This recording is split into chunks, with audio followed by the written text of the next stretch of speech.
Welcome student. আজকে আমরা নতুন একটা চ্যাপ্টার শুরু করব।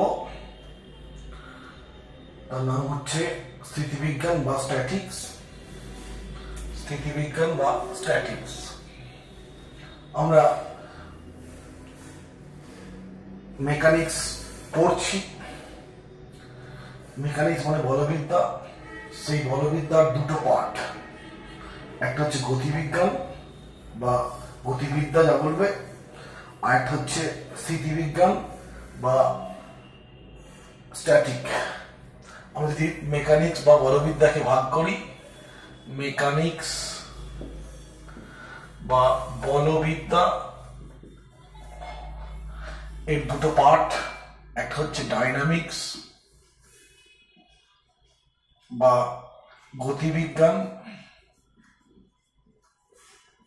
আর একটা হচ্ছে স্ট্যাটিক্স বা স্থিতিবিজ্ঞান। মেকানিক্স মানে বলবিদ্যা, যেখানে গতিশীল বস্তুর উপর ক্রিয়াশীল বল বা স্থিতিশীল বস্তুর উপর ক্রিয়াশীল বল প্রয়োগ করা হবে এবং সেই বলের প্রভাবে বস্তুর গতি স্থিতি নিয়ে আলোচনা করা হয়, তাকে বলি আমরা মেকানিক্স বা বলবিদ্যা। তার দুটো পার্ট, গতিবিজ্ঞান বা ডায়নামিক্সে হয় কি, গতিশীল বস্তুর উপরে বল প্রয়োগ করা হবে এবং বলের বিভিন্ন প্রভাবগুলো নিয়ে আলোচনা করা হয়। আর আমাদের আজকের চ্যাপ্টার কি, স্থিতিবিজ্ঞান। এখানে কি হয় না, বস্তুর উপর বল প্রয়োগ করা হবে এবং বল প্রয়োগের পরও বস্তুর সাম্যাবস্থা সৃষ্টি হবে, সাম্যাবস্থা বা ইকুইলিব্রিয়াম সৃষ্টি হবে। তো স্থিতিবিজ্ঞানে বল সমূহের প্রয়োগে সাম্যাবস্থা এবং তার শর্তগুলো নিয়ে আলোচনা করা হয়। এই হলো বিষয়। স্থিতিবিজ্ঞানে বা স্ট্যাটিক্সে কি বললাম, কি আলোচনা করব, বস্তুর ওপর বল সমূহের প্রয়োগে তার স্থির অবস্থার আলোচনা বা সাম্যাবস্থার আলোচনা বা সেই সাম্যাবস্থা সৃষ্টি হওয়ার শর্তগুলো নিয়ে আলোচনা করব। তো এই সাম্যাবস্থা বা স্থিতিবিজ্ঞানের আলোচনার সময় ফার্স্টে আসবে একটা নাম, তার নাম হচ্ছে কি রিজিড বডি বা দৃঢ় বস্তু। রিজিড বডি বা দৃঢ় বস্তু কাকে বলে? দৃঢ় বস্তুর সংজ্ঞা বলতে গিয়ে বলতে হবে খুব সহজ কথা, যে বাহ্যিক বলের প্রয়োগে বা বল প্রয়োগ করে যদি কোন একটা বস্তুর আকার বা আকৃতির, আকার বা আয়তনের পরিবর্তন না করা যায়, তখন সেই বস্তুকে বলবো দৃঢ় বস্তু বা রিজিড বডি। কি বললাম? দৃঢ় বস্তু বা রিজিড বডি। ফার্স্টে আলোচনা আসতে হবে এটা, রিজিড বডি কাকে বলা হয়। বাংলায় বলবো দৃঢ় বস্তু। বস্তু কি বললাম, যে বাহ্যিক বল প্রয়োগে বস্তুর আকার বা আকৃতির, আকার বা আয়তনের পরিবর্তন, না ঘটলে, পরিবর্তন না হলে ওই বস্তুকে রিজিড বডি বা দৃঢ় বস্তু বলে। রিজিড বডি বা দৃঢ় বস্তু বলে। তাহলে এবার যদি বাস্তবে কিন্তু পুরোপুরি বস্তু দৃঢ় নয়, তবে আলোচনার সুবিধার জন্য আমরা কঠিন বস্তুগুলোকে দৃঢ় বস্তু হিসেবে ভেবে নেব। আলোচনার সুবিধার জন্য কঠিন বস্তুকে দৃঢ় বস্তু হিসেবে আলোচনা করে নেব। তো আমরা এতদিন ধরে যে গতিবিজ্ঞান বা রৈখিক গতি, নিউটন গতিসূত্র, ফ্রিকশন বা যাই বলো, কার্যক্ষমতা শক্তি, যে চ্যাপ্টারগুলো পড়ে এলাম, সেখানে আমরা বস্তুকে একটা কণা হিসাবে ভেবেছি। তাই বলেছি বস্তু কণার উপরে বল প্রয়োগ করে, এরকম বলতাম। বস্তু কণা হিসাবে ভেবেছি, সেখানে বস্তুর আকার বা আকৃতির কথা বিবেচনা করা হয়নি। বস্তুকে একটা কণা হিসাবে ভেবেছি এবং সেখানে তার উপরে তার গতির ক্ষেত্রে আমরা গতিসূত্র প্রয়োগ করেছি। কিন্তু কোনো কোনো সময় আকার বা আকৃতির কথা আমাদের বিবেচনার প্রয়োজন হয়ে পড়ে। আর যখনই বস্তুর আকার বা আকৃতির কথা বিবেচনা করব তখনই কিন্তু একটা টার্ম চলে আসবে কি, ভর কেন্দ্র বা সেন্টার অফ মাস।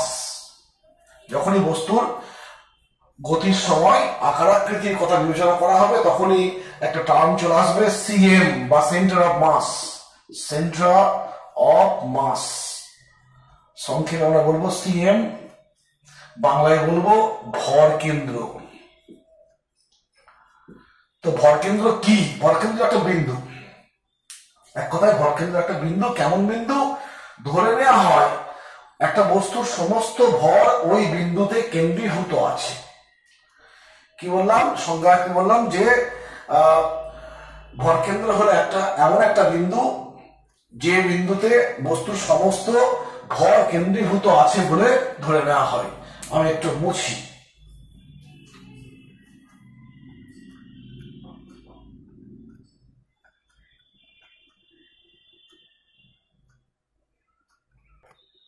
তো কি বললাম? যে সংজ্ঞায় বলবো ভর কেন্দ্র হলো বস্তুর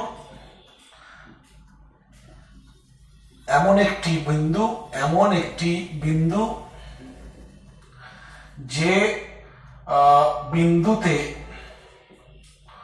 বস্তুর সমস্ত ভর কেন্দ্রীভূত আছে ধরে নেওয়া হয়। সেইটাকে বলবো ভর কেন্দ্র। এর ইংরেজি যদি বলা হয় তাহলে বলবে centre of mass is a point. Centre of mass is a point. Centre mass কার? এটাকে মাস অফ এ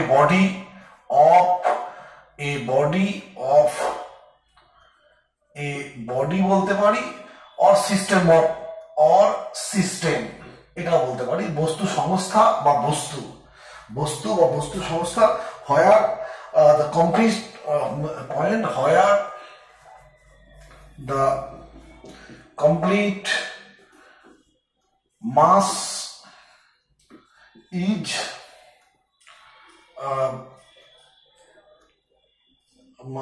কি বলবো এটাকে,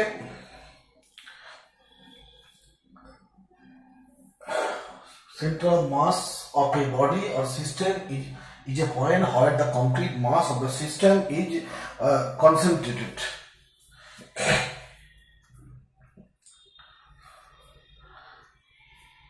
Mass where the complete mass of the system of the body or system is ধরে নেওয়া হয় বলেছি is supposed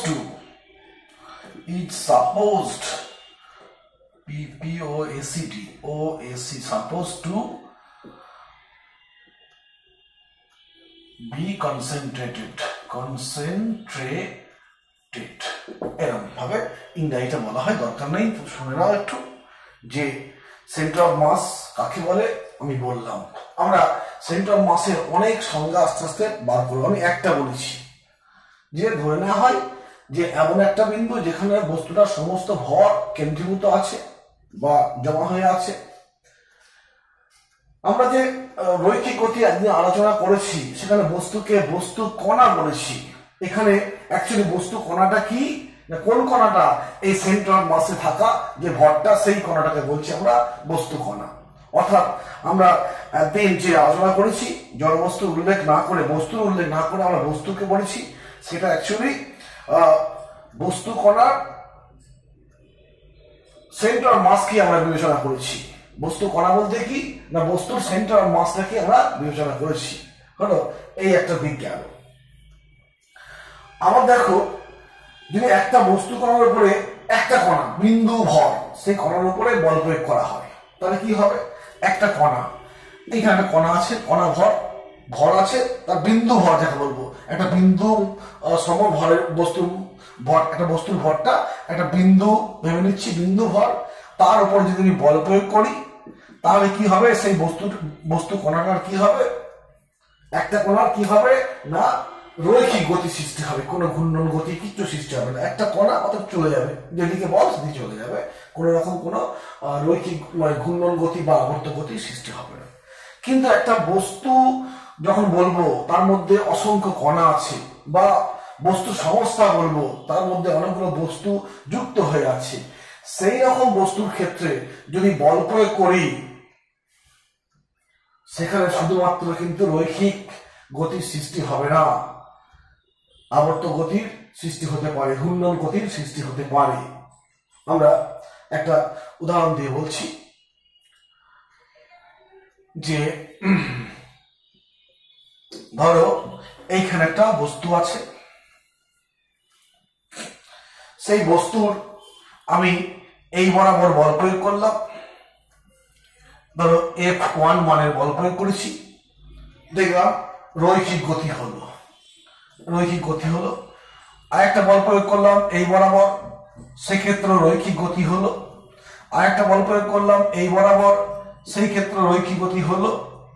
অন্য একটা বল প্রয়োগ করলাম এই বরাবর, দেখবো যে এই বলটার জন্য আর রৈখিক গতি নয়, ঘূর্ণন গতির সৃষ্টি হচ্ছে। এইগুলো রৈখিক গতির সৃষ্টি করছে, রৈখিক গতি সৃষ্টি করল। এখানেও রৈখিক গতি সৃষ্টি করলো, এখানেও রৈখিক গতি, কিন্তু এখানে কি হতে পারে, ঘূর্ণন গতির সৃষ্টি হলো। এরকম ভাবে বিভিন্ন বল প্রয়োগ করলাম, 4টে বল প্রয়োগ করেছি, দেখতে পাচ্ছি যে তোমার এই বল প্রয়োগ করে একটা বস্তু করা হলে মানে বললাম যে সব সময় তার রৈখিক গতি সৃষ্টি হবে, কিন্তু একটা বড় বস্তু বা বস্তু সিস্টেম সংস্থা, সেই ক্ষেত্রে আমি দেখতে পাচ্ছি এই বলগুলো, এই একটা বল, এই একটা বল, এই একটা বল প্রয়োগ করেছি, বলের দিকে বস্তুর সরণ ঘটছে, এবং শুধু রৈখিক সরণ ঘটছে, কোন রকম বৃত্তীয় গতি বা ঘূর্ণন গতির সৃষ্টি হচ্ছে না। আবার এই বলটা প্রয়োগ করলাম, দেখলাম যে তোমার কি হলো, এই বলটা 4 নম্বর বলটায় ঘূর্ণন গতির সৃষ্টি হলো। তো এটা বাদ দিলাম, আমি এই 3টে বল, এই একটা বল, এই একটা বল, এই একটা বল, এই 3টে বলের দেখো ক্রিয়ারেখাগুলো দেখো, সেই ক্রিয়ারেখাগুলো দেখো একটা বিন্দুতে মিলিত হয়েছে, হলো, অর্থাৎ বস্তুটার ভিতরে একটা বিন্দু আছে, যে বিন্দু দিয়ে বল প্রয়োগ করলে বস্তুতে রৈখিক গতির সৃষ্টি হবে, এবং সেই বিন্দু বাদে অন্য কোনো বিন্দুতে বল প্রয়োগ করলে ঘূর্ণন গতির সৃষ্টি হবে। অতএব আমি এখান থেকে আবার একটা সংজ্ঞা এসে যাচ্ছে, সংজ্ঞাগুলো সব লিখছি না কারণ লিখতে সময় লাগবে, তোমরা শুনে নাও বা বইয়ে দেখে নেবে বা টুকে নেবে শুনে শুনে। কি না, ভরকেন্দ্র হলো বস্তুর এমন একটা বিন্দু, যে বিন্দু দিয়ে বল প্রয়োগ করলে বস্তুতে কি সৃষ্টি হবে, শুধুমাত্র রৈখিক গতির সৃষ্টি হবে, কোন ঘূর্ণন বা আবর্ত গতির সৃষ্টি হবে না। হলো, এই বলগুলো, এই একটা বল, এই একটা বল, এই একটা বল, এই 3টে বল দেখো, 3টে বল আমি প্রয়োগ করেছি, ধরে নিয়েছি রৈখিক গতি সৃষ্টি হচ্ছে, এবং 3টে বলই দেখো সি বিন্দু দিয়ে যাচ্ছে, অর্থাৎ সি বিন্দুটা হলো কি এর সিএম মানে সেন্টার অফ মাস বা ভরকেন্দ্র। অর্থাৎ বলতে পারি বস্তুর ভরকেন্দ্র দিয়ে যদি বল প্রয়োগ করা হয়, বা ভরকেন্দ্র হলো এমন একটা বিন্দু যে বিন্দু দিয়ে বস্তুর উপর বল প্রয়োগ করলে, যে বিন্দু অভিমুখে বল প্রয়োগ করলে বস্তুতে শুধুমাত্র রৈখিক গতির সৃষ্টি হবে, কোনো আবর্ত বা ঘূর্ণন গতির সৃষ্টি হবে না, তাকে বলবো আমরা কি, তোমার ভরকেন্দ্র। দেখো ভরকেন্দ্রের দুটো সংজ্ঞা পেয়ে গেলাম, ভরকেন্দ্রের আর একটা সংজ্ঞা পেয়ে গেলাম। আমি লিখছি না সংজ্ঞাগুলো, একটা বলেছি আর একটা আমি এখনই পেলাম এই কনসেপ্ট থেকে, ভরকেন্দ্র, যে শুধুমাত্র ভরকেন্দ্র দিয়ে বল প্রয়োগ করলে শুধুমাত্র রৈখিক গতির সৃষ্টি হবে, কোন রকম কোনো ঘূর্ণন গতির সৃষ্টি হবে না। এইটা গেল, এই একটা জিনিস গেল। এবার আর একটা সংজ্ঞা বলবো, কিরকম সংজ্ঞা দেখো, যে একটা বস্তুর মধ্যে অনেকগুলো বিন্দু আছে, বিন্দু কণা, বিন্দু ভর আছে, বা একটা বস্তু সংস্থা অনেকগুলো বস্তু নিয়ে তৈরি, সেখানে আমি ওই বিভিন্ন বস্তুতে আমি বল প্রয়োগ করলাম এরকম ভাবে। ধরো বলছি এইটা বস্তু একটা, আমি এরকম এই 5টা আঙুল দিয়ে এই বস্তুতে 5টা বস্তু করা আছে, 5টা বল প্রয়োগ করেছি, দিয়ে বলের প্রয়োগে বস্তু দেখো রৈখিক সরণ ঘটছে। এই বলটা আঙুল দিয়ে যে বলগুলো প্রয়োগ করছি সেই বল দিয়ে বস্তুর রৈখিক সরণ হচ্ছে। ঠিক আছে, এখন আমি যদি একটা শুধুমাত্র এই বলটা রেখে দিয়েছি, এইগুলোকে সরিয়ে দিয়েছি, তখন দেখবো এই বলটা প্রয়োগে বস্তুতে কি হবে, ঘূর্ণন। এরা প্রয়োগ করছে ঘূর্ণন তৈরি হবে। যদি এই বলটা প্রয়োগ করি এইদিকে ঘূর্ণন হবে, হলো। অর্থাৎ 5টা বল প্রয়োগ করলে পরে রৈখিক সরণ হচ্ছে, কিন্তু একটা একটা বল প্রয়োগ করলে কি হচ্ছে, কৌণিক সরণ হচ্ছে। এরকম এই বলটা প্রয়োগ করলে বললাম এরকম সরে যাবে, এই বলটা প্রয়োগ করলে এরকম হয়ে যাবে, এই বলটা প্রয়োগ করলে এরকম হয়ে যাবে, ঘূর্ণন তৈরি হবে। ঠিক আছে, 5টা বল প্রয়োগ করেছি 5টা বস্তুর উপরে, F1 F2 F3 F4 F5, 5টা বলের প্রয়োগে বস্তুতে রৈখিক সরণ হলো। এইবার কি করব, এই বস্তুটার এমন একটা বিন্দু আছে যে বিন্দুতে এই 5টা বলের যে মোট পরিমাণ, সেই পরিমাণ বল আমি একটা বিন্দু, ধরো এইখানে একটা বিন্দু আছে, সেই বিন্দুতে আমি 5টা বলই প্রয়োগ করেছি। দেখছি ওই 5টা বল, 5টা বস্তু করার পরে 5টা বল প্রয়োগ করে যে ঘটনা ঘটছিল, এই একটা বিন্দুতে পার্টিকুলার একটা বিন্দু আছে বস্তুর মধ্যে, যে বিন্দু দিয়ে ওই মোট বলগুলো প্রয়োগ করার ফলে একই ঘটনা ঘটলো, সেই কি বলবো, সেই বিন্দুটাকে বলবো ভর কেন্দ্র। অতএব এটাও বলতে পারি, কি বলবো স্যার এখানে সংজ্ঞাটাকে, যে centre of mass is a centre of mass, ভরকেন্দ্র হলো এমন একটি বিন্দু যে বিন্দুতে একটা বল প্রয়োগ করলে যে ঘটনা ঘটবে, যদি ওই বলটাকে ভেঙে দেওয়া হয় বা ভাগ করে দেওয়া হয় বিভিন্ন কণার মধ্যে, বস্তু বিভিন্ন কণার মধ্যে, তাহলে ওই ভেঙে দেওয়া বলগুলোর মিলিত প্রভাব ওই একটা বিন্দু দিয়ে যে মোট বল প্রয়োগ করেছি সেই প্রভাবের মানও সমান হবে। তাই বলা হয় সেন্টার অফ মাস ইজ, আমি এটাও লিখে দিচ্ছি, সংখ্যাটা এই একটা করেছি 1 নম্বর ইংরেজিতে, 2 নম্বর CM is a point, center of mass of a system is a point, POINT, is such that, center of mass is such that a force applied on that point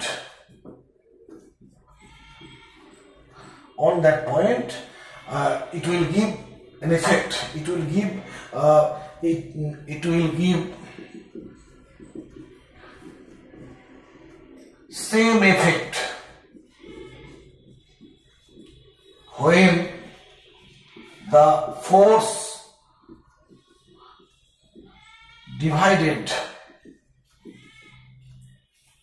among the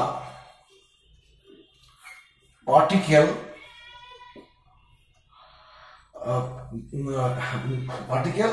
among the divided among the particle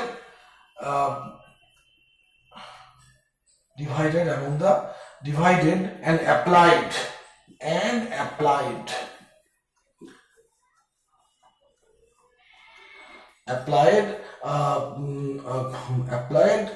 to each particle. দেখো, centre mass of a system is a point, একটা point, কিরকম point, যেখানে আমি একটা force apply করলে একটা ঘটনা ঘটবে, ঠিক একই ঘটনা ঘটবে যদি সেই বলটাকে বস্তুটার বিভিন্ন কণার মধ্যে ভাগ করে দেওয়া হয়, তাহলে দেখবো একই ঘটনা ঘটবে। অতএব এটাও একটা সেন্টার অফ মাসের তোমার সংজ্ঞা হলো। আর একটা সংজ্ঞা আছে, এগুলো সবই বিভিন্ন দেখবে নিউমেরিক্যালস, বিভিন্ন ব্যাখ্যার ক্ষেত্রে এই সংজ্ঞাগুলো আসবে এবং সবগুলোই দেখো কিন্তু ব্যাপারটা একই রকম হয়ে যাচ্ছে সবগুলোর ক্ষেত্রেই। আমরা বোর্ডটা বুঝে দিচ্ছি। আর একটা সংজ্ঞা বলবো, সেটা হচ্ছে কনসেপ্ট আসবে যে একটা বিন্দু নাও, আগে বলতে হবে কি, তাই সেই সংজ্ঞাটা আগে বলতে হবে যে একটা বস্তু নিয়েছি, এইখানে অরিজিন আছে, অরিজিন আমি বললাম এটা হচ্ছে একটা কোঅর্ডিনেট সিস্টেম এবং এটা একটা অক্ষ, এটা অরিজিন। এই বস্তুটার ভর m, এইখান থেকে এর লম্ব দূরত্ব x, এই যে m ইন্টু x, ভর ভর এবং কোন অরিজিন থেকে বা অক্ষ থেকে, অরিজিন বা অক্ষ থেকে লম্ব দূরত্ব, এই যে গুণফলটাকে বলা হয় ওই বস্তুর ওই অক্ষ সাপেক্ষে ভর ভ্রামক কথাটা মনে রাখবে, মাস মোমেন্ট, ভর ভ্রামক বা মাস মোমেন্ট, m ইন্টু এক্স, ভর ইন্টু কোন অরিজিন বা অক্ষ থেকে লম্ব দূরত্ব। এইটা কি বলবো, এই গুণফলটাকে বলবো কি, ওই বস্তুর ওই অক্ষ সাপেক্ষে ভর ভ্রামক। ভর ভ্রামক কাকে বলে বললাম, তাহলে একক তো বুঝতে পারছো, ভর ইন্টু দূরত্ব, কেজি মিটার এসব আছে। তো এই তুমি করবে কি, একটা বস্তু আছে, বস্তুটার বিভিন্ন বস্তু কণা দিয়ে তৈরি, M1 M2 M3 ইত্যাদি বস্তু কণা দিয়ে তৈরি। এখন কোন একটা অরিজিন থেকে যদি আমি অরিজিন সাপেক্ষে বা পক্ষ সাপেক্ষে ওই বস্তুটার প্রত্যেকটা কণার আলাদা করে ভর ভ্রামক নির্ণয় করব এবং সেগুলো যোগ করব। অর্থাৎ বস্তু কণার প্রত্যেকটা কণার, বড় বস্তুটার প্রত্যেকটা কণার ভর ভ্রামকগুলোর সমষ্টি কি হবে না, সমস্ত ভরটাকে যদি একটা বিন্দুতে কেন্দ্রীভূত করা হয় তাহলে সেই বিন্দুর ভর ভ্রামক ওই একই অক্ষের সাপেক্ষে সমান হবে। হলো, এই কনসেপ্ট থেকেও ভর ভ্রামক কনসেপ্ট থেকেও আমরা সংজ্ঞা বার করতে পারবো, সংজ্ঞাটা পরে বলছি।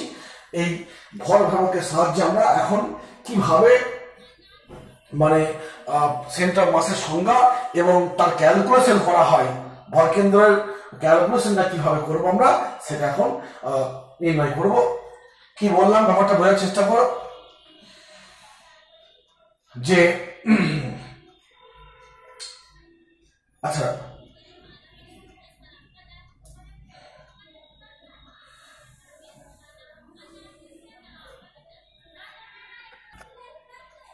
এই ভর ভ্রামকের কনসেপ্ট দিয়ে আমরা কি বলবো সংজ্ঞাটা, যে কোন দৃঢ় বস্তু বা বস্তু সংস্থার ভরকেন্দ্র হলো এমন একটা বিন্দু যে কোন অক্ষ বা কোন অরিজিন সাপেক্ষে বস্তুটার প্রত্যেকটা কণার ভর ভ্রামকগুলোর সমষ্টি মান বস্তুর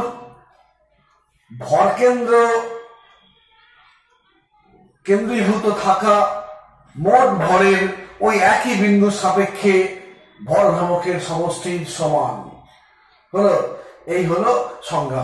আমরা এবার ক্যালকুলেশন করব কিভাবে আমি নির্ণয় করব। ঠিক আছে, আমরা